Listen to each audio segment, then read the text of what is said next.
let us make 3 tents, one for you and one for Moses and Elijah. So essentially, he's like, we should set up camp. Like, let's live here for a while. We're up here with 2 dead people and a transfigured Jesus. It's good. Now, why I think this is so interesting is because I think oftentimes our first encounters with Jesus, maybe that was, maybe for you that was just a few weeks ago or months ago back on campus, can look something like this. Maybe through a relationship you've had, a friendship you've had on campus, sharing the gospel with you, or maybe at a retreat, or maybe it was earlier on in life. You had this kind of initial encounter with Jesus, and it kind of looks a little bit like this. This is really good. It's good that we're here. I want to live here. Can I live here up at the top of this mountain? You know, could I go on a summer project and kind of just be in the presence of God? Let's just live here. This is good. But listen to what happens after this. For he did not know what to say, for they were terrified. And a cloud overshadowed them, and a voice came out of the cloud, "This is my beloved Son. Listen to him." And suddenly, looking around, they no longer saw anyone with them but Jesus only. So here's what I want to draw out, and then we're going to pray and kind of jump in from there. It's one thing to have an encounter with Jesus and be in awe of his character, be in awe of the gospel, be humbled by it. But it really is kind of another thing to hear from God. Listen to him. Listen to him. Your faith is not a mountaintop transfiguration experience. Your faith is lived out in whether or not you listen to Jesus. And we were just talking up here, this is one of these, this idea of relationships, that's what we're talking about tonight. This idea of relationships is one of those categories of life where this faith, kind of the rubber hits the road with it, right? Because relationships is something we're all kind of just in the middle of, different kinds of relationships all the time. And so if you want to know whether or not your faith has moved from just an encounter with Jesus, oh, this is good, it's good that we're here, I'm glad I'm on summer project, I just kind of want to stay here, to, no, I really follow Jesus, I really listen to him. This is one of those categories where you can begin to kind of gauge where your walk with God really is. You know, like the depth of your trust for him, where it really is. This is God's way in this passage of saying, not only is Jesus praiseworthy, the summer is worthy, and so I'm assuming you guys talk about kind of his praiseworthiness in some way, but he's also trustworthy. In this really personal category of our life, like relationships, he's worth being trusted. Quick question for you guys, and I want to hear some responses too, not loud enough. What characteristics, when you think of people in your life that you trust and who have lost your trust, what are some characteristics of both? Quick responses. What are some characteristics of people who you trust fully and who have lost your trust? Why? Why do you trust them? Why do you not trust them? Immaturity. Why I don't trust immaturity. Immaturity. So just patterns of immaturity, and finally you're like, what else? Honesty. Think loud. Honesty, right? That's a pretty basic one. Is this person honest? Loyalty. What? Okay. Hey, you can't trust somebody who talks too much. That's right. Oh, talk too much in that way. Okay, I was like, man, I gotta really way through this. You mean share secrets too much? Okay. That. Sure. Sometimes things like that can create social dynamics. Sure. Showing compassion. Sorry? Showing compassion. Yeah, whether or not they show compassion, empathy towards you. You know, if they don't, you stop bringing your issues to them because they don't show you any compassion or empathy, so you just start. Any other? Integrity. Consistency. That's what Madeline was. Good listener. Good listener. Vulnerability. So think about this. And did you pass out those cards already? The Bible verses? Yeah. Okay. Jesus is all of those. Isn't that kind of crazy to think about? Like we can trust him because he's all of those.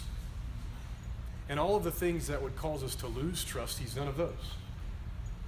And so this is just something I want you to have in the back of your mind as we kind of jump into this content of relationships, because if we're going to talk about worthy this summer, it's important to consider, is God trustworthy? I mean, if I really give him every area of my life, is he going to come through? Is he going to evidence himself worthy of all that I'm trusting him with?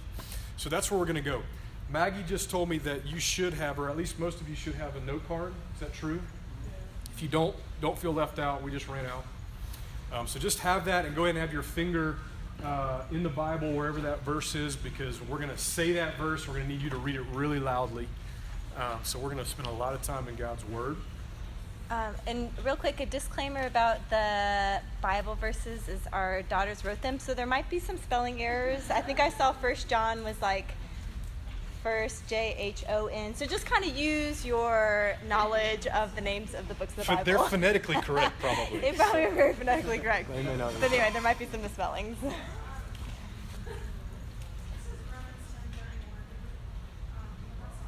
Probably 11:31. Oh yeah, that might have happened. There might have been also some number errors. Madeline, we're just seeing if you're on your game. All right, let me pray while Maggie's, I think it's probably 11:31. I'm double check. Probably. I think so. Let me pray. Any other, are you looking up your verses and looking like, okay, that's not a book of the Bible? Okay, let me pray and we'll go from there.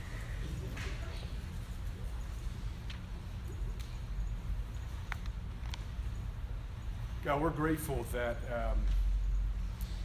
you don't leave us on our own to figure out life, to figure out these significant aspects of life on our own, but you give us your word, you give us your spirit, you give us one another. And I pray this summer as we continue to grow and be exposed to just your truth, your will, your heart for our lives, I pray that you would continue to keep our hearts in a real soft and moldable place, so that your will truly can be done in our life. Your kingdom really can come into our hearts. And we don't want to be people who just play the game of Christianity. We want to be people who fall more in love with Jesus. So teach us to love Jesus tonight. And we pray this in his name. Amen. Madeline, that's 1 Corinthians 10:31. That might have actually been my error and not my kid's error. I'll take that one. So here's where we're going to start with relations. Sorry, this is kind of just awkward because I gotta manage our slides back here, and I've got you here, and I'm just gonna have 3 stations. Okay. We're going to share with you some of our background first about relationships. Is that all right? Yeah. So we're going to share a little bit about what we thought to be true about relationships, and then a little bit about our relationship progressively through the evening. We'll leave some cliffhangers as we go.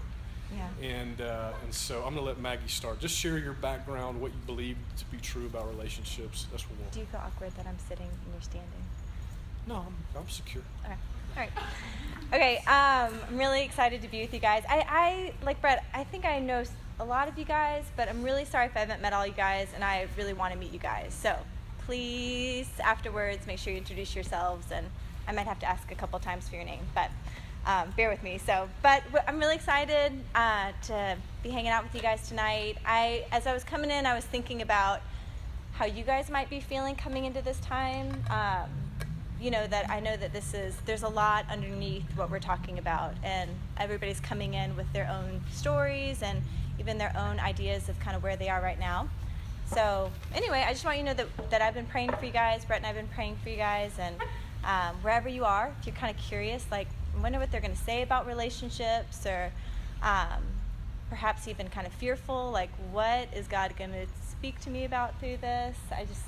So anyway, I want to acknowledge, like, I totally understand, and just excited to be with you guys tonight. So, all right, for me, relationships, I feel like my view of relationships probably really closely mirrored my view of like my greatest relationship, which is with Jesus. And so before I came to know Jesus, I was really focused on my outward behavior. I put a lot of effort into being a good person.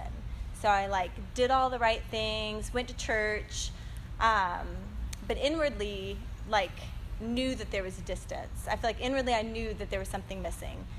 And so basically, so it's this picture of outwardly doing the right thing, inwardly feeling like my life was just about myself and kind of trying to prove myself to the Lord and to others. And so I feel like that kind of mirrored my relationship with guys, because I feel like I put a lot of effort into feeling like I was doing all the right things outwardly. And my context for growing up was different than Brett's context, but I grew up in a family that my parents became Christians when I was younger, so I grew up going to church, kind of in like my circles.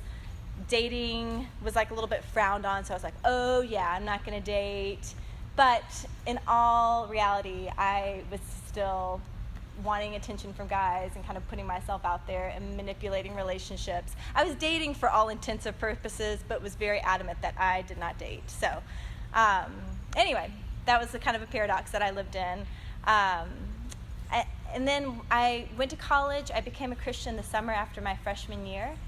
And I found that as Jesus was changing my life, I felt like this area of relationships felt like, I don't know, Jesus, like, I trust you with all these things, but I've always, like, lived for control in this area. And so I just want to hold on to it. Like, I don't know I think that it went all over the place as far as my perspective. It was like, maybe he's going to, like, call me to marry somebody that I really don't want to marry and, whatever. Or to, like, no, I'm gonna do what I want to do. Like, if I like this guy, then I'm gonna do whatever I can do to get his attention and whatever. And so, anyway, so I feel like even after coming to know Jesus, I made a lot of mistakes in relationships. I feel like I knew how to manipulate friendships as far as like kind of just drawing guys in and doing it to meet a need in me for attention and approval. So that was kind of a piece of it. Anything else? No.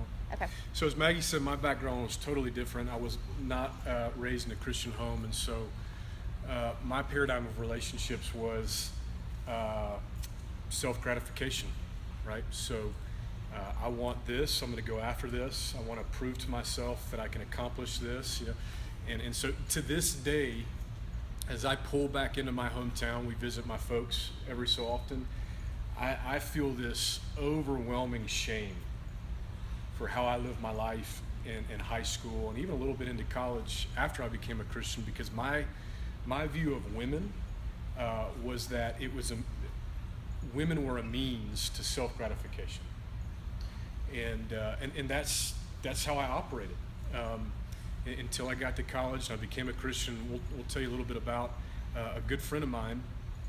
Maybe we should start. Yeah, I'll start there. So I became a Christian my freshman year, and my best friend went to a different campus. He was a believer, and God was really working on his life from early on in college.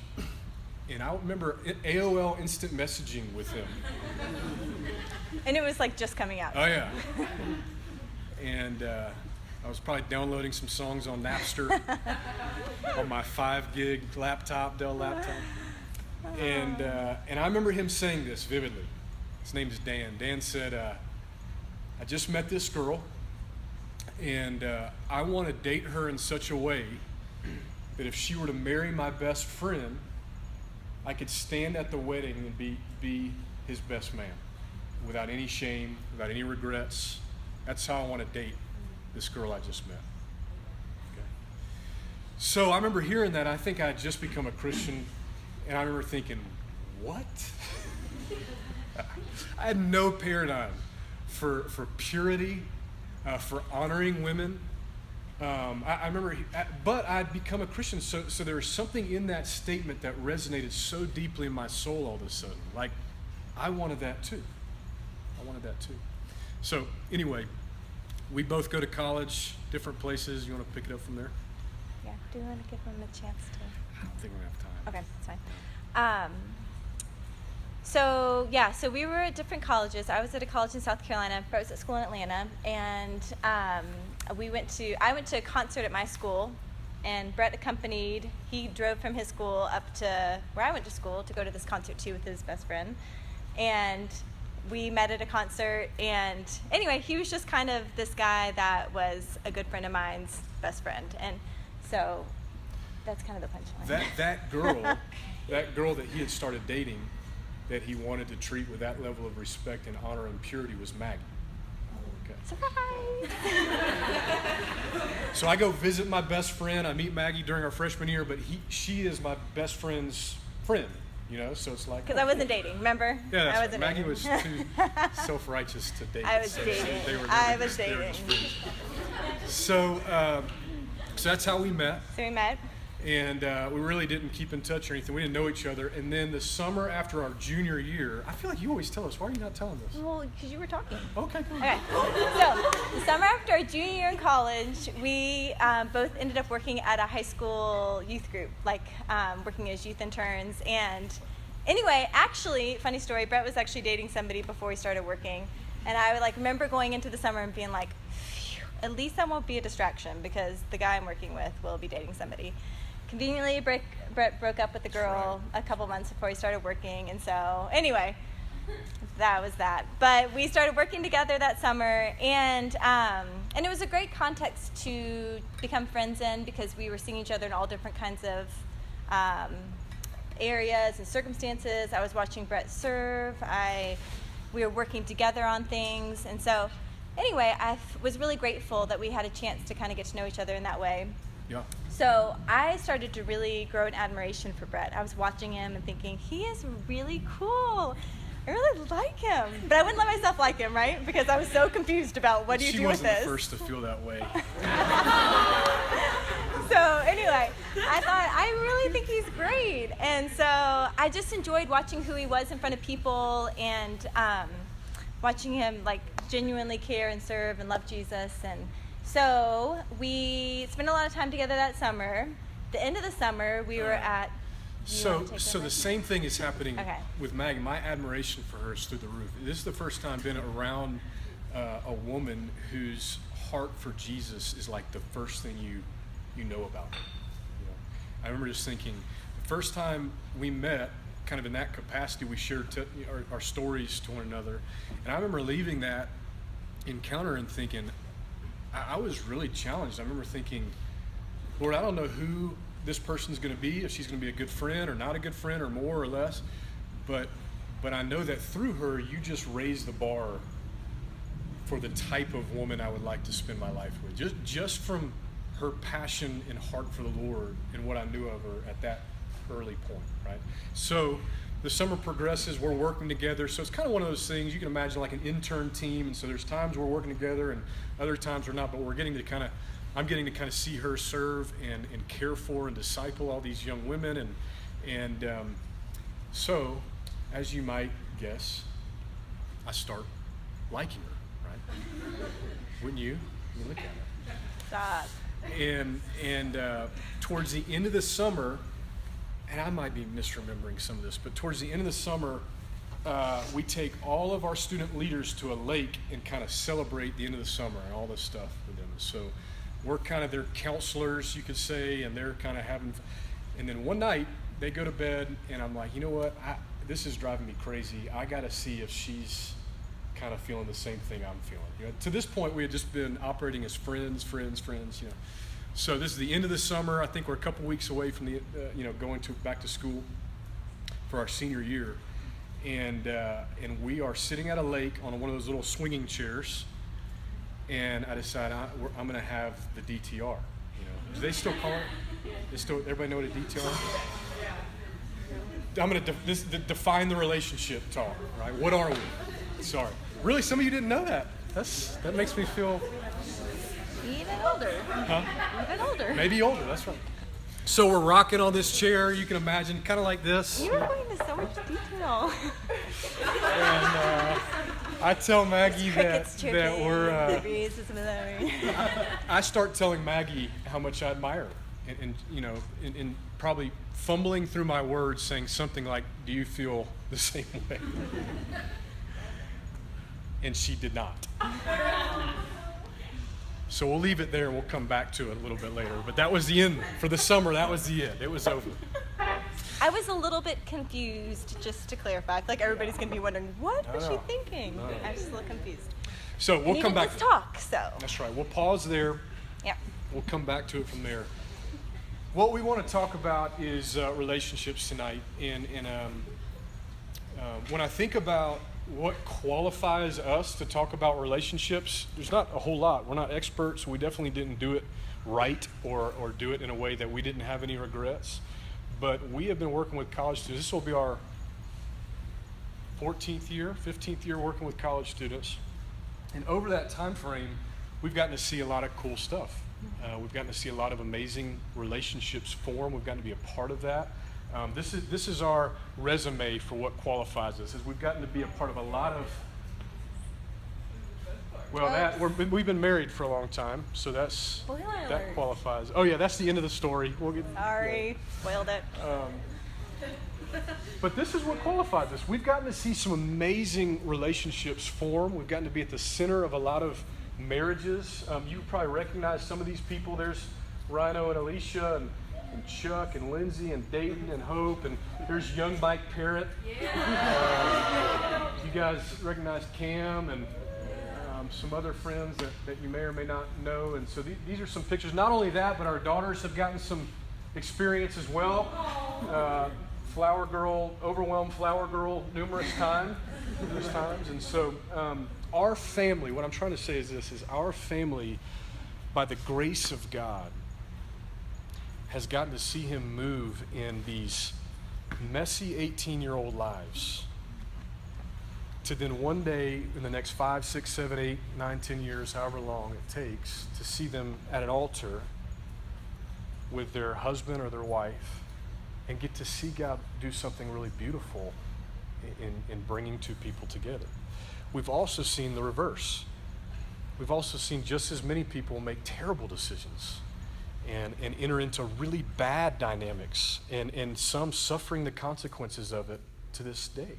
Whether that's divorce, whether that's really difficult dynamics in their marriage that they're trusting the Lord to help them overcome.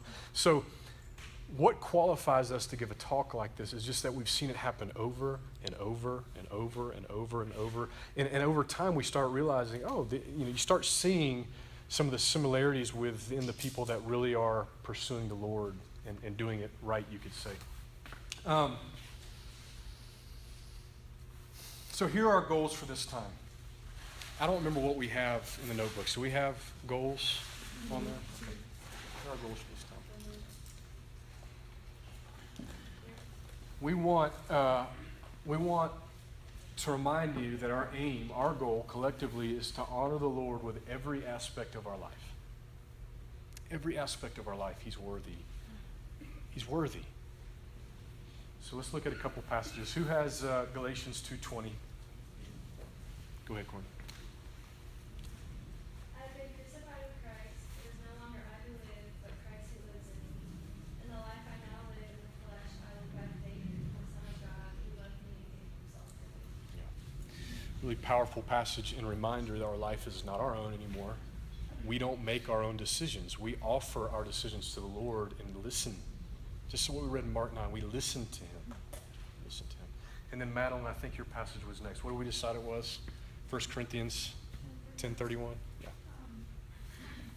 So whether you eat or drink or whatever you do, do all to the glory of God. Okay. You know this, but let me just say this.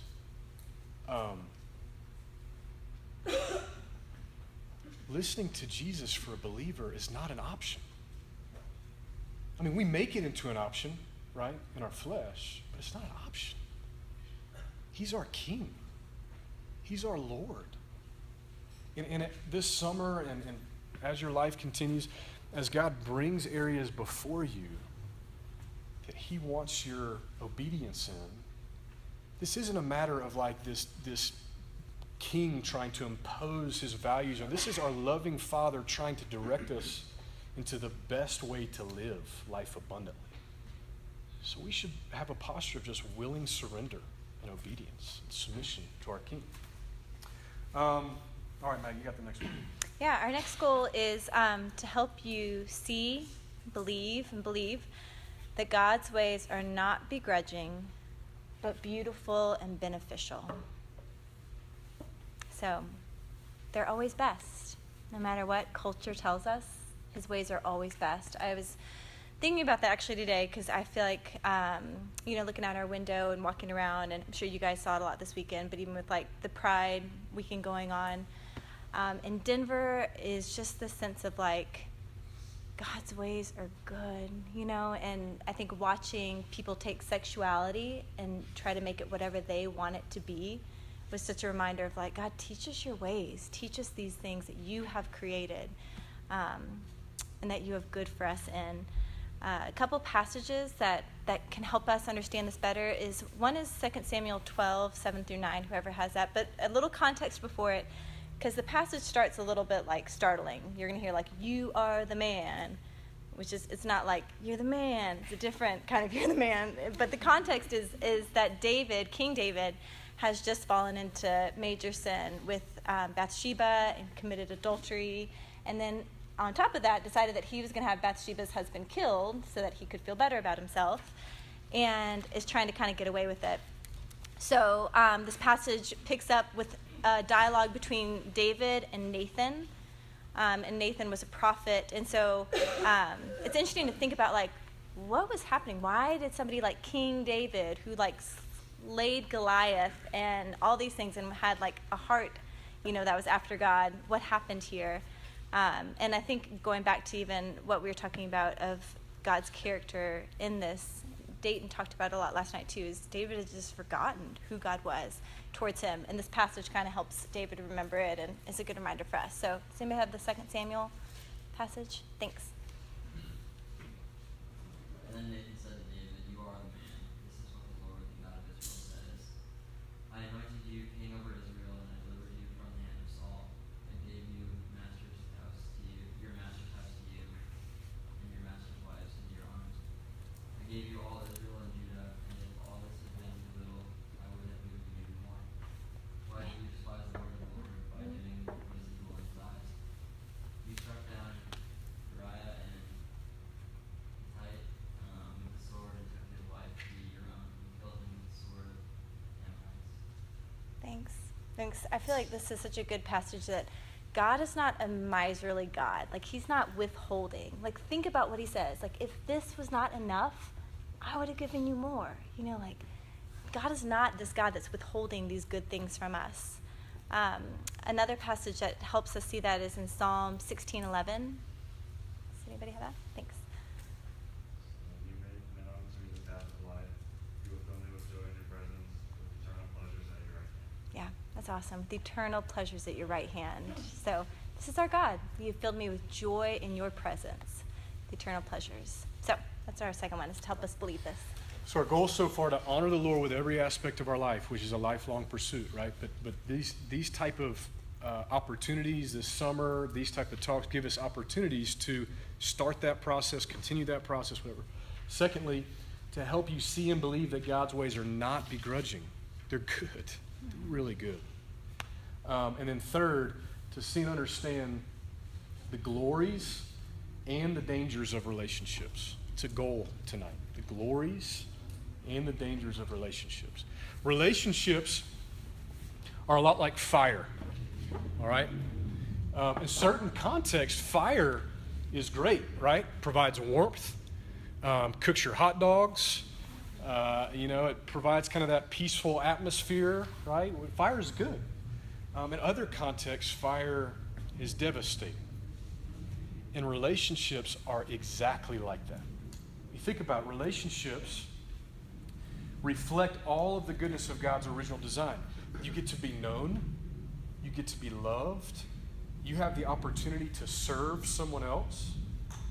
You get to be a guidepost of truth to other people, to another person, for companionship, for laughter, for enjoyment of experiences. Relationships are really sweet. Your desire hear this, your desire to be in an intimate relationship with someone else is part of God's good design. It's part of God's good design. It's not a bad desire.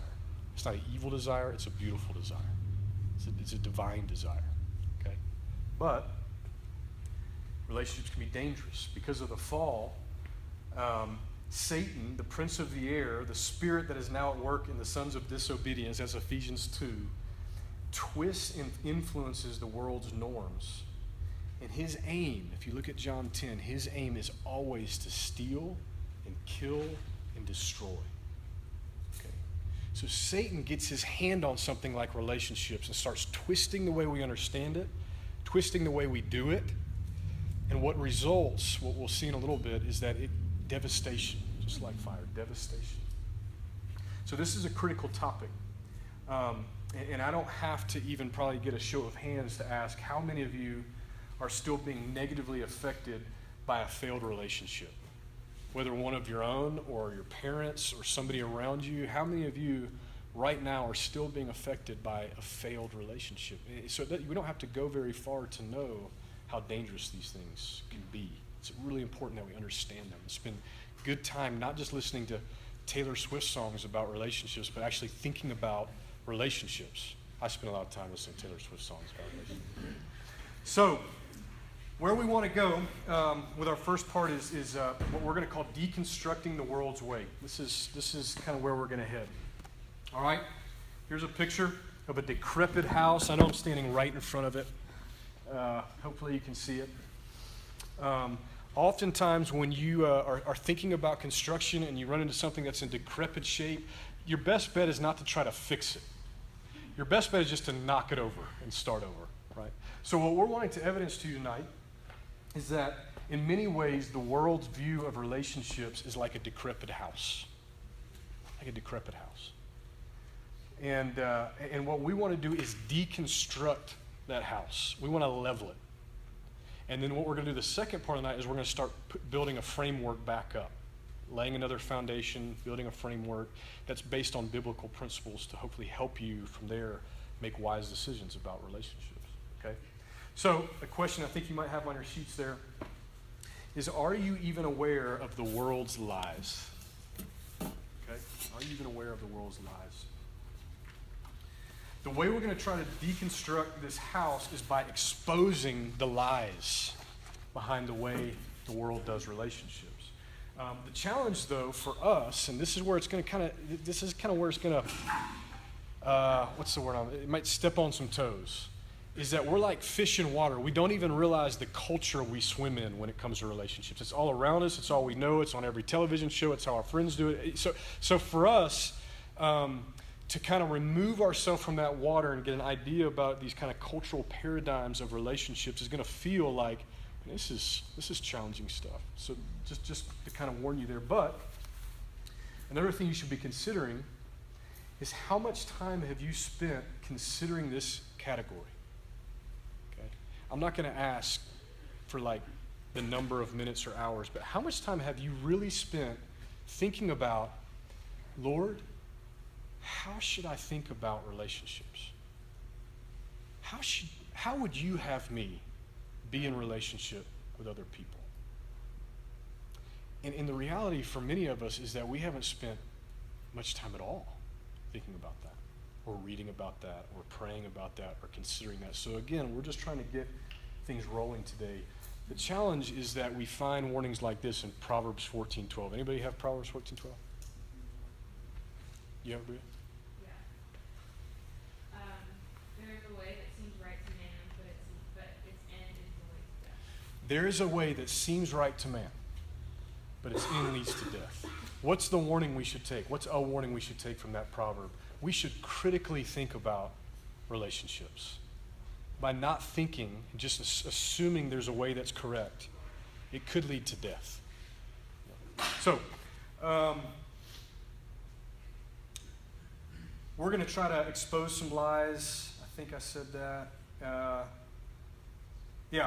In order to do that, though, we've got to agree on a social norm for dating, okay? And so as I've kind of just made observations the last few years working with college students, I've come up with 3 social norms for dating, okay? We're going to talk about one mostly, but there's 3. You've got kind of the hookup culture that sometimes people kind of consider that dating. You guys, I'm sure, have been exposed to that in all kinds of different ways, the hookup culture. You've also got this kind of growing phenomena of what I'll call like social media dating, where there's very little like actual personal interaction. It's more just like stuff you text and emoji, you know. And then the third kind of cultural norm for dating is what we're going to call casual exclusive dating. Casual exclusive dating. And I'll explain those words, casual exclusive dating. But to kind of go back up to the top, the hookup idea, we're not going to spend a whole lot of time on that because I don't think we need to in this context. I'll just say this, that like this idea that we can treat one another as commodities, as products, that the hookup culture is built on one principle. Someone else exists for my self-gratification. And the dehumanizing effect that has on other people, the dehumanizing effect that has on you, it literally begins to turn you and society into animals, right? We just operate based on these kind of carnal needs for sex, for whatever it is, okay? So we're not going to spend a whole lot of time on that kind of cultural norm of dating. You're going to hear us kind of sprinkle in thoughts about social media dating throughout our time together, so you'll hear some of that. The one we're going to spend most of our time on in terms of deconstructing the lies is this casual exclusive dating. What do we mean by casual exclusive dating? We mean this, it's casual. There's no idea whether or not it's actually leading to anything. It's kind of like, well, I like him, I think he's hot, she likes, whatever, so we just are kind of together. We're at the same campus. You have any plans for where this is going? You have any, intentions in mind? No, we're just hanging out. It's this idea of casualness, no design, no direction. It's just more out of convenience. It's a casual dynamic. Exclusive. So although it's casual and there's no real design for marriage, which by the way is primarily what relationships are for, right? Preparing us for marriage. Not only is it casual, but it's exclusive. So even though there's no real design, we're still going to treat one another like we're each other's property, right? You can't see anybody else. I can't see anybody else. If you even talk to somebody else, you've cheated on me. So it's exclusive. It's casual. It's exclusive. And that's kind of what we're going to talk about. That's kind of, I feel like, maybe the most pervasive cultural norm over the last maybe 20, 30 years. And this can be a dangerous trend because it's feeding you lies. And it's bled into the church, the Christian communities, because that's all we really know. So we want to expose 4 lies. First lie is this: there are no consequences in dating. Oftentimes we slide right in and out of relationships because we don't think that relationships, this casual, exclusive dating type of relationships, have any consequences. It's no big deal. Although I think that if we were to have a conversation one-on-one about it, I don't think any of us actually believe that there's no consequences to dating.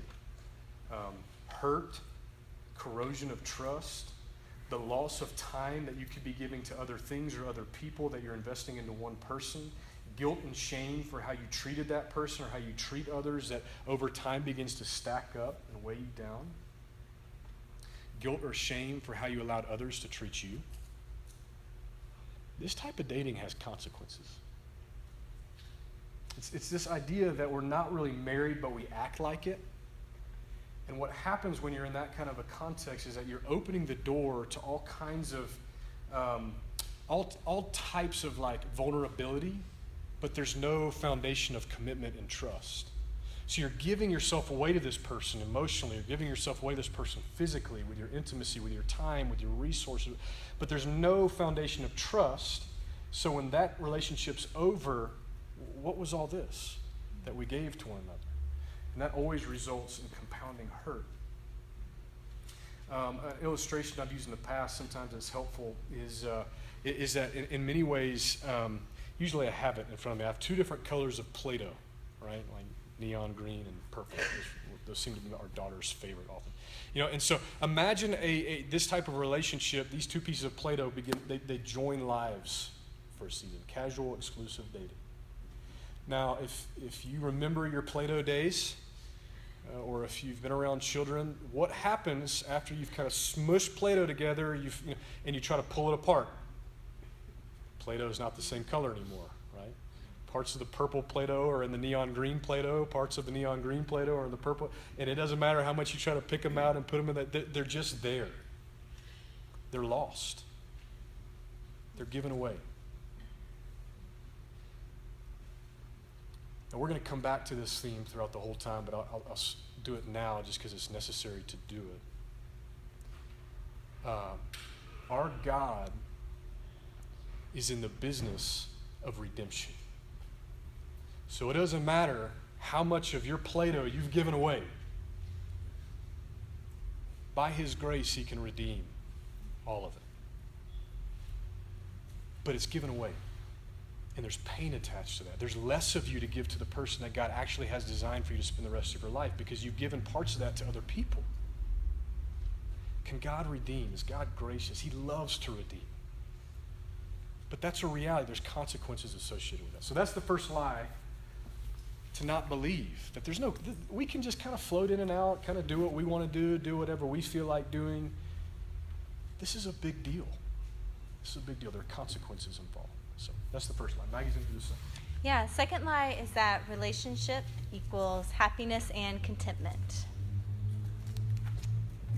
So, all right, do not believe this lie, people. Like, I feel like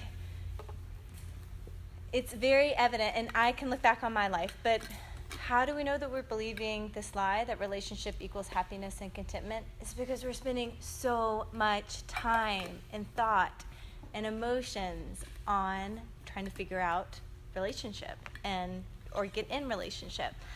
And the Bible talks a lot about these different things. You guys have probably heard it in lots of contexts, and probably in this context too, but just this idea of an idol, like something that we build before us and decide, this is what is going to make me happy. So I'm going to go after this. I'm going to worship this.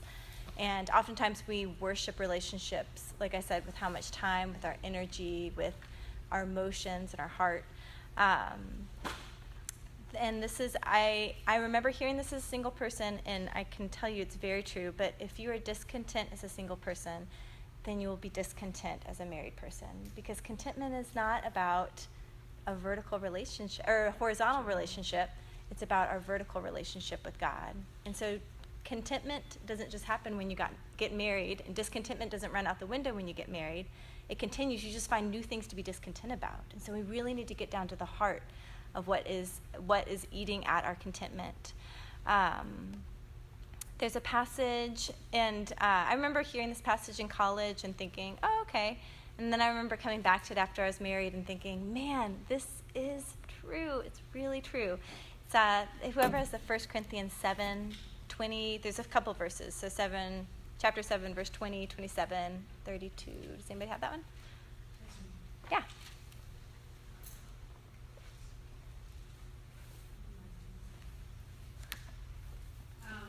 Each one should remain in the condition in which he was called. Were you bondservant when called? Do not be concerned about it.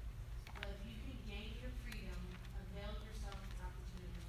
For he who was called in the Lord as a bondservant is a freed man of the Lord. Likewise, he who is free when called is a bondservant of Christ. Yes, so skip to 27 from there. That's good. 27. Are you bound to a wife? Do not seek to be free. Are you free from a wife? Do not seek a wife. And then 32 through 35. 32 through 36 is, I want you to be free from anxieties. The unmarried man is anxious about the things of the Lord, how to please the Lord. But the married man is anxious about worldly things, how to please his wife. And his interests are divided. And the unmarried or betrothed woman is anxious about the things of the Lord, how to be holy in the body and the spirit. But the married woman is anxious about worldly things, how to please her husband.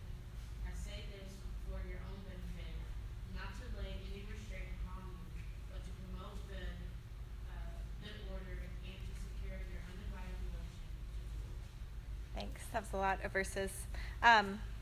The particular passage that I feel like kind of resonates in this is the 32 through 36, where it talks about the unmarried man is anxious about the Lord, how to please the Lord. The married man is anxious about worldly things, how to please his wife. The unmarried woman is anxious about the things of the Lord, how to be holy.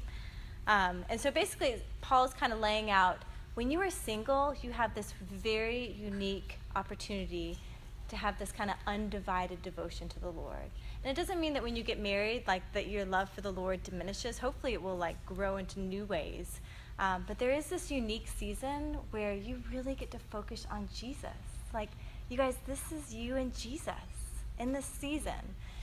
And how sad it would be to use this time or to waste this time wishing for a different season when I feel like Jesus is probably just inviting you to, like, experience the fullness of who he is in it. A wonderful lady that I read a lot after I became a Christian in college, we named our oldest daughter after her. Her name is Elizabeth Elliot.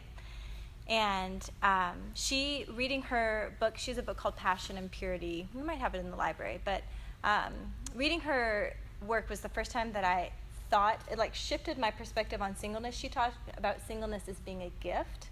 And that was so different. I thought singleness is just something you, like, get through, right? You, like, just push through it. Then you can get married. But reading her work really challenged me to think on, how is this time a gift, and how am I taking advantage of the gift that it is? She also says that the secret is Christ in me, not me in a different set of circumstance. So I'll say it again because I like that a lot. The secret is Christ in me, not me in a different set of circumstances. So speaking to our contentment.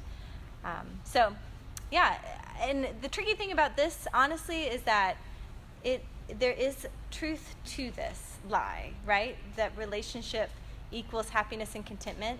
There's something underneath it, because there is a relationship that equals our greatest happiness and our greatest contentment, right? This is the one that is beyond reciprocated, the safest, most secure relationship, which is our relationship with our Creator. And so there is a sense that relationship does offer this, but we're looking in all the wrong places for it. And if we're not letting God teach us that in singleness, then we're going to continue to look in all the wrong places even once we're married. So, could you say this about yourselves? Think about this. This is challenging for me. That passage in 1 Corinthians 7. This is verse 34. And the unmarried or betrothed woman is anxious about the things of the Lord, how to be holy in body and spirit. Can you say that, single people? Not just single women.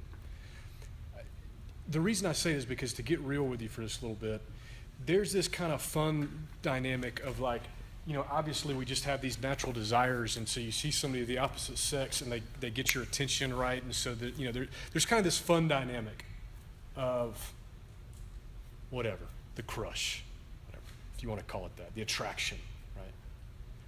And so don't hear me saying that that's even avoidable. It's not avoidable, right?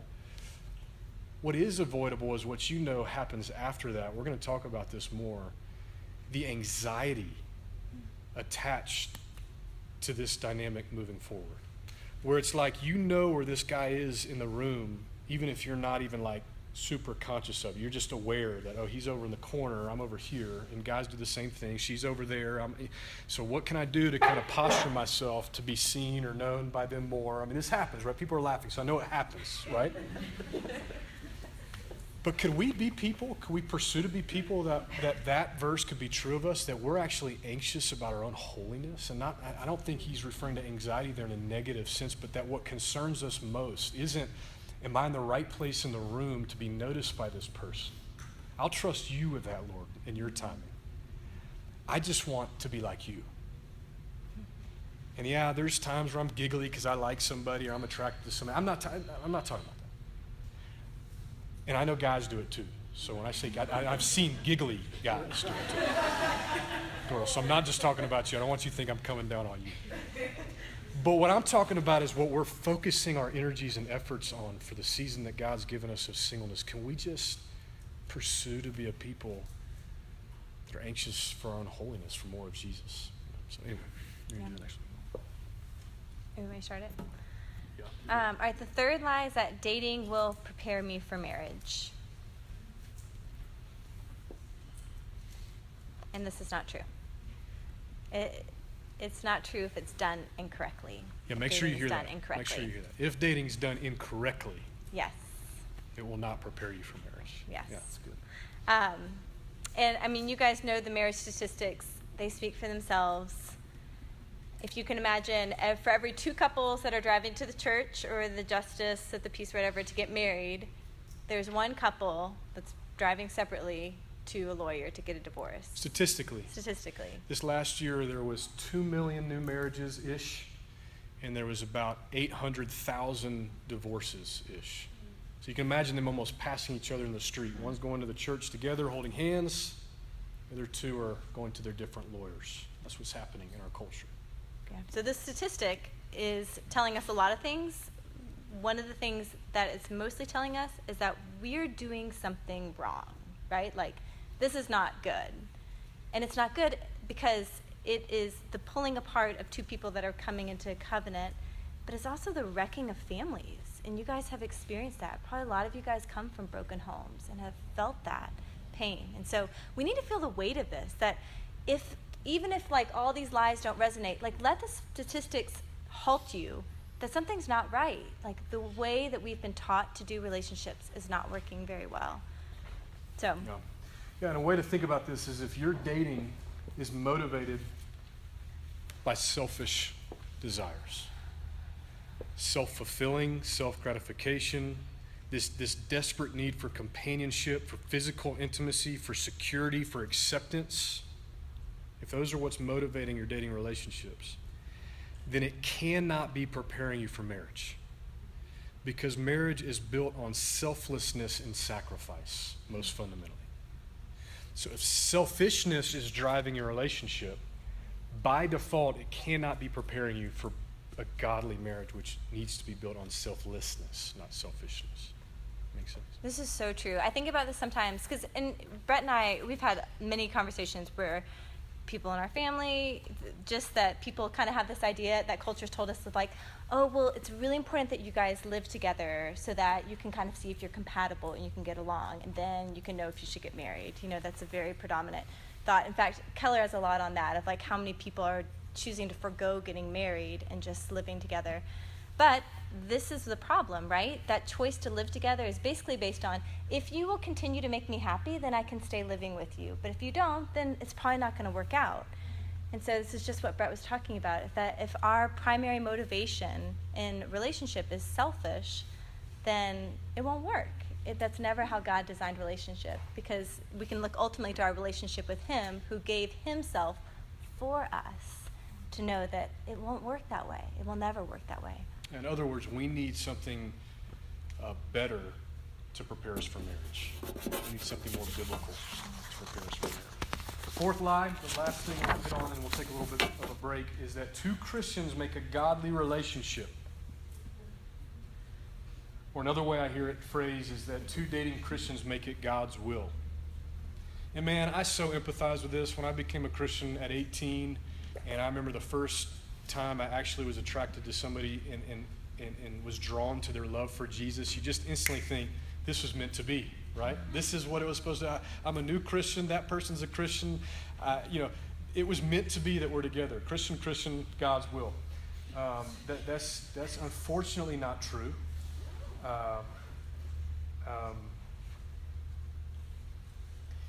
We use this oftentimes to justify ever having to seek out God's will. Oh, she's a Christian, I'm a Christian, it must be God's will. Versus the wrestling with God for months or maybe years to find out, is this really God's will? Is this really God's will?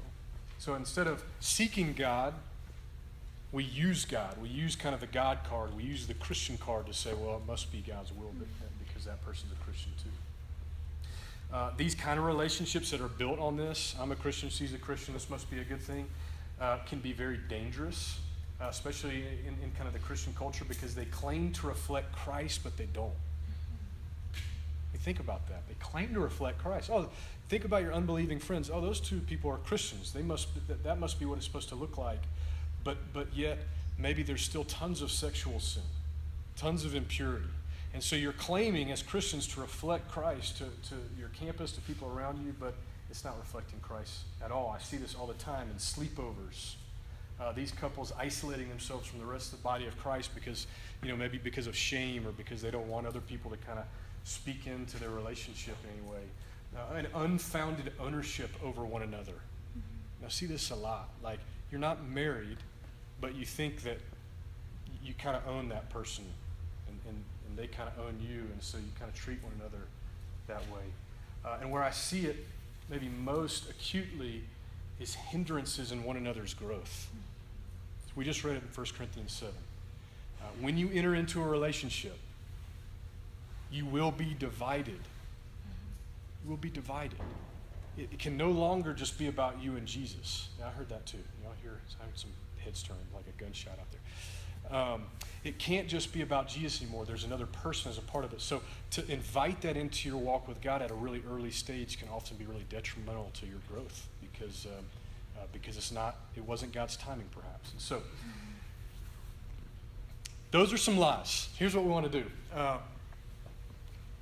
Well, you wanted to say something.